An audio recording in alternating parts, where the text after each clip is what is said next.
Good morning, everybody. So, in the event of a good snowstorm, which we just got, power outages are likely to happen. And if you don't have water stocked up, you'll have water all around you. This water off the surface right here is good to drink, but with it being frozen like this, you'll give yourself blisters and stuff eventually. So, get yourself a pot. And just start scooping all this snow up off the surface.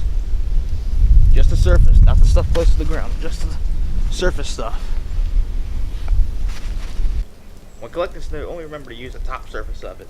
The stuff that's close to the ground, that's going to be no good. Any discolored snow, anything other than just clean white, you don't want that either. It's also really good practice to try and boil it after you're done. Even though it's generally safe, it's just an extra safety precaution because you don't want to get sick afterwards. I don't want you to get sick afterwards.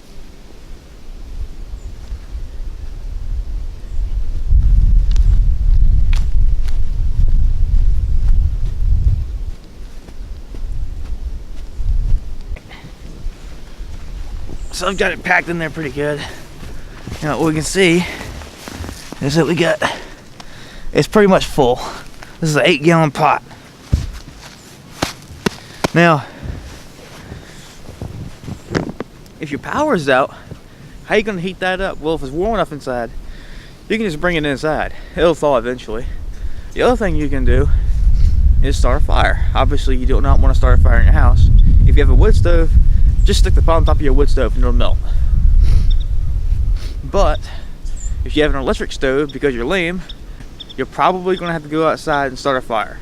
So if you've got an outdoor fireplace, an outdoor cook stove, a fire pit, anything like that, that'll work. So let's start us an outdoor fire and melt this pot. So what I've got going on is we got a little bit of a wind here. So I built this little wall right here to protect the little young flames from the wind until it gets more established, where the wind's not going to be as much of a problem. So what you got to do is you got to dig a hole down into the snow first, because the snow is just going to suck life away from your fire. Then shake all the snow off of your sticks and stuff that you plan on burning.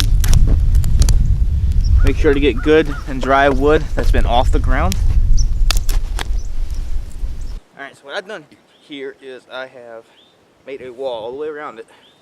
And what that's done is it helps to focus the heat up right around the pot here. So what I did is I stuck the pot right here on the side. Just on the side, doesn't necessarily have to be over top of it, because I don't really have a way to stick this over top of it. I don't have a stand or anything. But if you have a stand, that's even better. But walling up around it like this helps to focus more of the heat into here instead of being blown away by the wind.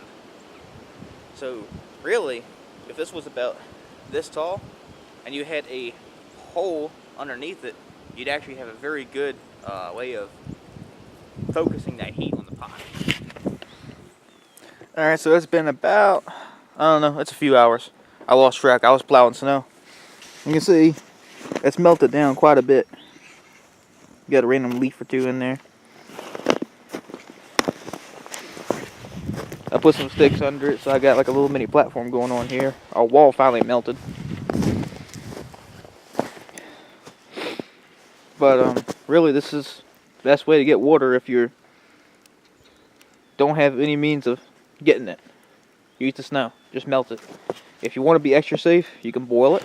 If you're going to boil it, all you gotta do is get it to a rolling boil. And as soon as you get to a rolling boil, it's safe. Let it cool down, and you can drink it. Or you can make a tea out of it while you're boiling it. That works too.